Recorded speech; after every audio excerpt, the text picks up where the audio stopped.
Hello, good afternoon to you and welcome to the business segment on Midday Live here on TV3. My name is Alfredo Concept. Let's go into our first story this afternoon where the president of the Ghana Employees Association, Terence Darko, is urging the Electoral Commission to ensure a free, fair polls in November this year. This, according to him, will promote a peaceful atmosphere for business to thrive. The 2016 Outlook reception brought together members of the association to reflect on the past year and to make plans for the year. Among many issues members deliberated upon included challenges currently facing employers in the country. According to the association, the unpredictable and unstable nature of the microeconomic environment is a worry. A conducive environment for doing business is critical to the success or otherwise of any business entity, more especially for the private sector.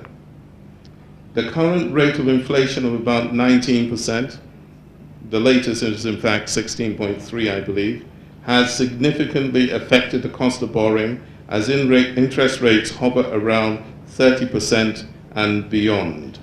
The president also called on government to help tackle the influx of counterfeit goods and illicit trade into the country. In recent times, counterfeiting and illicit trade in Ghana has heightened competition as legitimate businesses cannot compete with pirates who take a free ride on the work of others without contributing to research, development, or social cost of their workers. The association was of the view that peace is needed before and after the 2016 general elections. Businesses need a stable and peaceful political environment to operate so as to effectively partner government in national development and, most importantly, employment creation.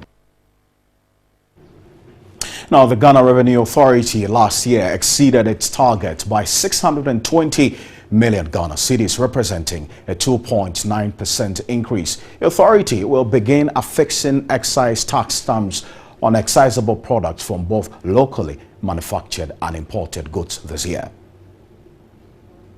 The Ghana Revenue Authority's target was 21.57 billion Ghana cedis.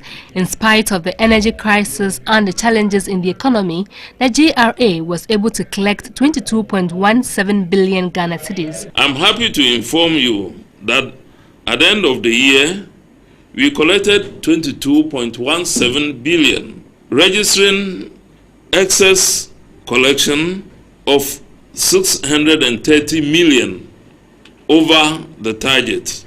To further improve the administration of excise tax, the Ghana Revenue Authority will begin the implementation of affixing of excise tax stamps on excisable products for both locally manufactured and imported goods. We are working hard towards the institution of an excise tax stamp, which is a way of ensuring enhanced and more effective monitoring of excise duty on excisable products such as alcoholic beverages, cigarettes. This year, the Ghana Revenue Authority is required to collect 27.57 billion cedis for the national kitty.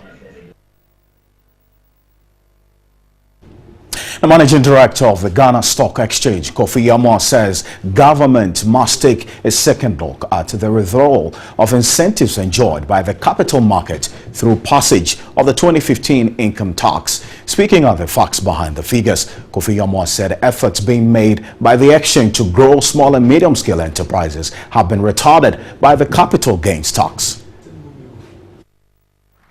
AFB Ghana is the second SME to list on the Ghana alternative market. The company in July 2015 raised 40 million cedis by issuing its corporate bonds. Taking its turn at the GSE's facts behind the figures, AFB Ghana reported improvement in its profit before tax by 100% for 2015. According to the managing director, Arnold Parker, AFB plans to make inroads in the financial market with its paperless loan application platform and other branchless financial services products. What we've done is to sign agreements with the telcos, and on the back of their mobile money platforms, we are going to start lending money to mobile money wallets. These are not high value loans, small value loans. when you're buying credit for someone, it's 10 o'clock, you get a call. A cousin or nephew wants 10 or 20 cedis to buy credit or airtime. The managing director of the Ghana Stock Exchange, Kofi Yamwa, said he sees the taking away of the incentives enjoyed by listed companies as a policy disconnect by the government in its efforts to grow SMEs. We used to have capital gains that was put in place right from the beginning of the life of the exchange. In one breath in 2015, all we realized that is gone. There's 3% tax rebate for companies listing on the market for only 3 years, and that is also taken away from it. I see no point in rethinking about doing SME fairs when some of these issues that are policy disconnect are being brought about by just one legislation, which is free or without consultations with the market. Kofi Yamwa is looking forward to more listing on the Ghana fixed income in a year. To some listings under the Ghana fixed income market, both in terms of government securities as well as corporate securities. We know that, for example, in the AFB case, they have indicated that some of the maturities as far as their corporate securities will be sorted out, and indeed they may come to the market but we also expect new ones to also come to the marketplace to issue securities as far as corporate debt is concerned. So that's it for business on Midday Live here on TV3. My name is Alfred.